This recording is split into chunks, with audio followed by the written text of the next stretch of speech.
जय हिंद दोस्तों। कैसे हैं आप सभी। स्वागत है आप सभी का आपके अपने YouTube चैनल सत्येंद्र जॉब वाला पर। साथियों, हाजिर हूँ एक और वीडियो लेकर आपके सामने। जैसा कि टॉपिक से ही पहचान पड़ रही होगी, उत्तर प्रदेश वन दरोगा।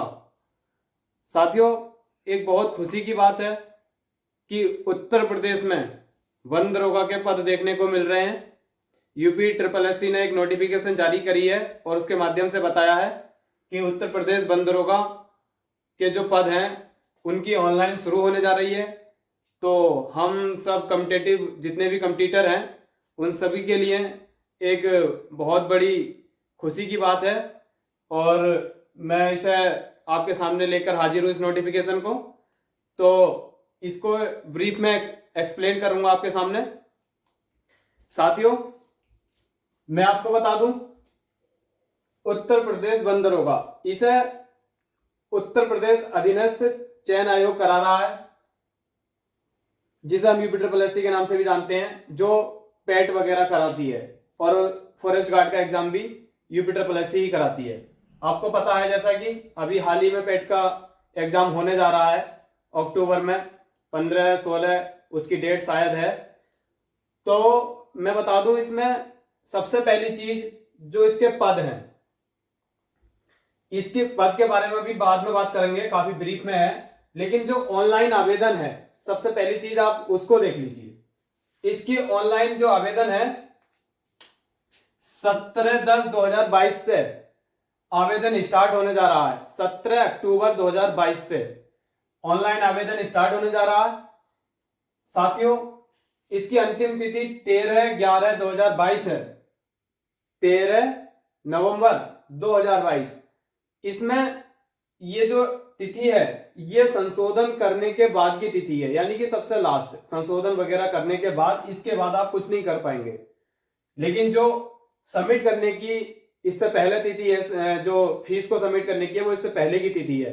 लेकिन जो 13/11/2022 तिथि है ये फाइनल तिथि है इसकी, आफ्टर संशोधन करेक्शन के बाद में।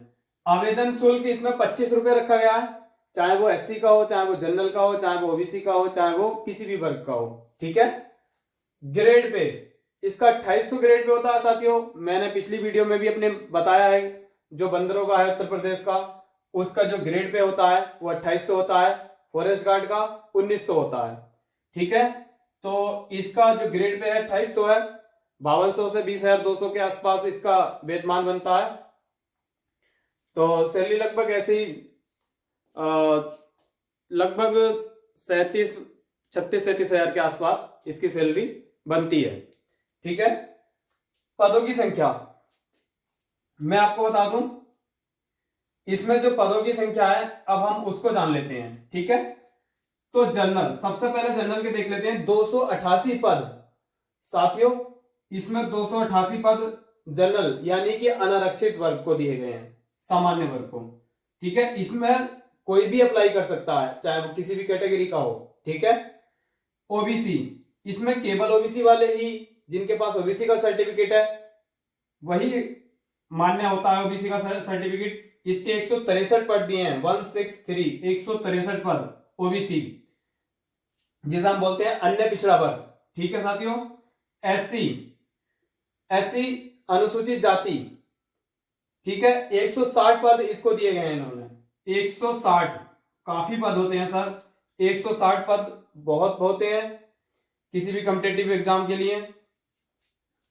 एसटी शेड्यूल्ड ट्राइब्स यानी कि अनुसूचित जनजाति, 20 पद इन्होंने एसटी के लिए रखे हैं। ईडब्ल्यूएस इकोनॉमी वीक सेक्शन जो हमारा है वो उसमें 70 पद रखे हैं इन्होंने। ठीक है साथियों, 70 पद। कुल पद इसके 701 रहेंगे। कितने हैं कुल पदों की संख्या? 701 रहेगी। ठीक है साथियों।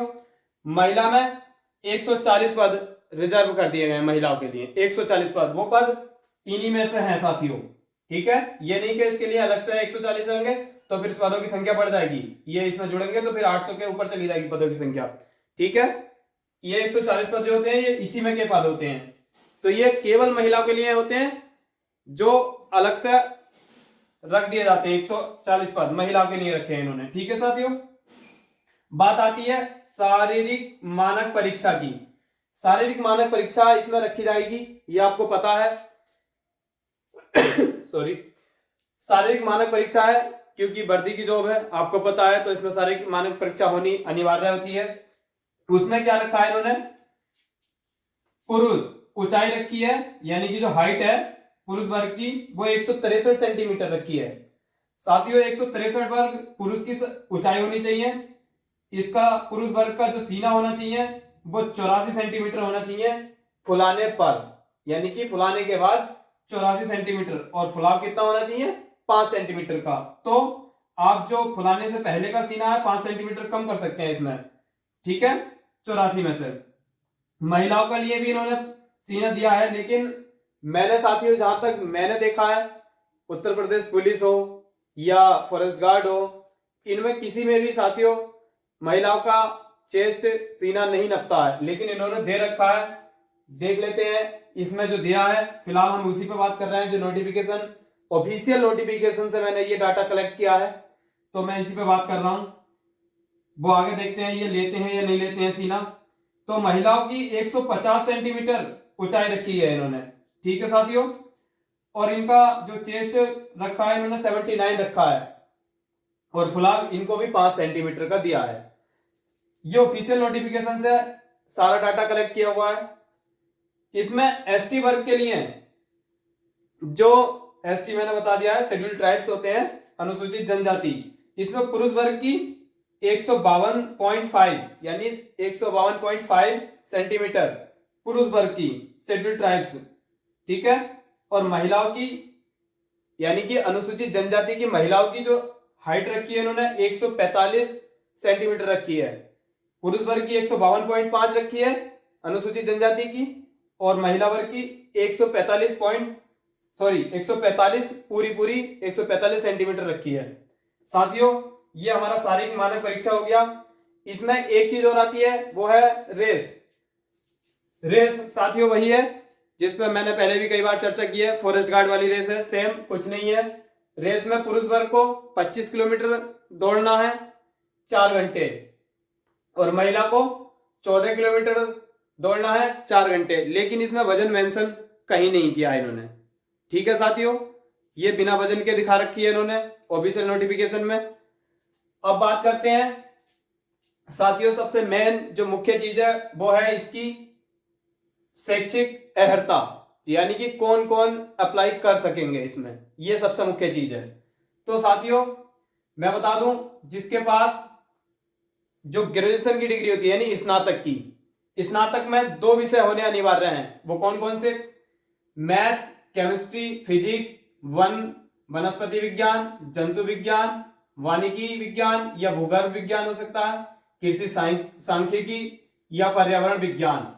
इन सब्जेक्टों में से कोई से भी 2 सब्जेक्ट होने अनिवार्य हैं। इन सब्जेक्ट में से स्नातक में आपके पास कोई से 2 सब्जेक्ट रहे हों, या अथवा अभियांत्रिकी में स्नातक हो, या इन दोनों में से किसी में से 2 सब्जेक्ट रहे हो, या चिकित्सा विज्ञान में स्नातक हो। इसने 3 ऑप्शन आपको दिए हैं, या तो इनमें से, या आप देख लेंगे रोक के आराम के साथ, इनमें से कोई 2 सब्जेक्ट आपके पास स्नातक में रहे हो, या फिर इसके अलावा अभियांत्रिकी से आपने स्नातक किया हो, या चिकित्सा विज्ञान में स्नातक किया हो, ठीक है। ये आप शैक्षिक अर्हता है आपके लिए जो अप्लाई कर सकेंगे इसमें। स्नातक आप सभी जानते हैं ग्रेजुएशन की डिग्री होती है। आयु इसमें 21 से 40, मिनिमम 21 और मैक्सिमम 40। मैं बता दूं साथियों, आयु में जो छूट रहती है एससी और एसटी वर्ग के लिए रहती है, और भूतपूर्व सैनिकों के लिए रहती है। वो पिछले जितना मुझे पता है 5 वर्ष की रहती है, लेकिन ऐसा भी सुनने में आया है कि इस बार मतलब आने वाले समय में 3 वर्ष वो कर दी गई है घटाकर। देख लीजिएगा इसको और बारीकी से, लेकिन 21 से 40 जो है वो सभी के लिए है, ठीक है साथियों। इसके बाद जो मुख्य बात है नोट में, मैं बता दूं, एक ऐसा एग्जाम जिसने सभी को अब जो है ना बिना पेट के UPSSC में आप नहीं जा सकते। ठीक है, तो पैट प्री एलिजिबिलिटी टेस्ट इसमें रखा है ये प्री। इसमें क्या है, आप देखेंगे कि जो पैट दे चुके हैं उन्हीं से ही शॉर्टलिस्ट करके इसमें आवेदन करवाएगा UPSSC। पैट से ही शॉर्टलिस्ट करेगा, नीचे से लेगा वो जितने से भी उसे लेने होंगे, 15 गुना लेने हैं उसे। ठीक है साथियों, तो वो नीचे से लेना स्टार्ट करेगा जहां से भी उसने एक परसेंटाइल, एक अपना मिनिमम परसेंटाइल वो रख देगा, वहां से आपको लेगा। वहां पे मान लीजिए आपके 80 परसेंटाइल है, अगर 80 परसेंटाइल है आपका, तो 80 परसेंटाइल से ऊपर वाले, मैं एक एग्जाम्पल के तौर पे बता रहा हूं आपको कि मान लीजिए किसी का 80 परसेंटाइल है, उसने 80 से ऊपर वाले लेने शुरू कर दिए तो 80 से नीचे वाले वो नहीं लेगा, या फिर किसी 70 पे लेने अगर शुरू कर दिए तो 70 से नीचे वालों को वो नहीं लेगा। इसका मतलब जो पीईटी में बैठे हैं और जिनका परसेंटाइल ठीक ठाक रहा है, वो मानक अपने आप ये जारी करेगा नोटिफिकेशन में, तो वहीं से इसको शॉर्टलिस्ट करेगा, वही व्यक्ति आवेदन कर पाएंगे। लेकिन ये तो है ही है पहली शर्त। इसके बाद दूसरी शर्त शैक्षिक अहर्ता की है, ये शैक्षिक अहर्ता वाले ही आवेदन करेंगे साथियों। ठीक है, दूसरा महिलाओं के लिए एक नोटिफिकेशन जारी किया है इन्होंने कि महिला का जो जाति प्रमाण पत्र माना जाएगा वो पिता के पक्ष वाला माना जाएगा, यानी कि जो अपने पिता के घर से उसका जो जाति का प्रमाण पत्र बना हुआ होगा वही उसमें मान्य होगा, यानी कि ससुराल पक्ष वाला। कुछ लोग क्या करते हैं, महिला किसी भी जाति की वहां जाके जाति दूसरी बनवा लेते हैं फर्जीवाड़े के तरीके से, वो मान्य इन्होंने नहीं किया है। इन्होंने क्या किया है, पिता पक्ष वाला ही मान्य किया है।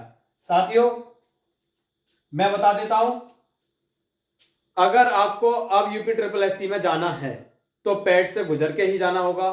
फॉरेस्ट गार्ड का एक ऐसा मात्र एग्जाम था जो पीईटी से बच गया था, पीईटी से पहले वो नोटिफिकेशन आया था उसका, इसी वजह से उसको पीईटी से पहले बिना पीईटी के ले लिया था। लेकिन अब ऐसा नहीं है, हमें पीईटी की तैयारी करनी होगी, पहले पीईटी से गुजरना होगा और उसी के बाद हम UPSSC के आने वाले एग्जामों में बैठ पाएंगे।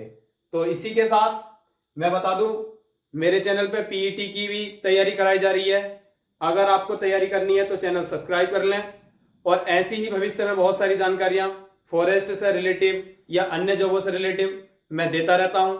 तो इसी के लिए आप चैनल सब्सक्राइब कर लें, और साथियों वीडियो अच्छी लगे तो लाइक करें, कमेंट करें और वीडियो को ज़्यादा से ज़्यादा शेयर करें, ताकि उन लोगों के पास पहुंच पाए जो लोग इस वीडियो को देखने के बाद इसमें आवेदन करना चाहते हैं। तो इसी के साथ जय हिंद, जय भारत।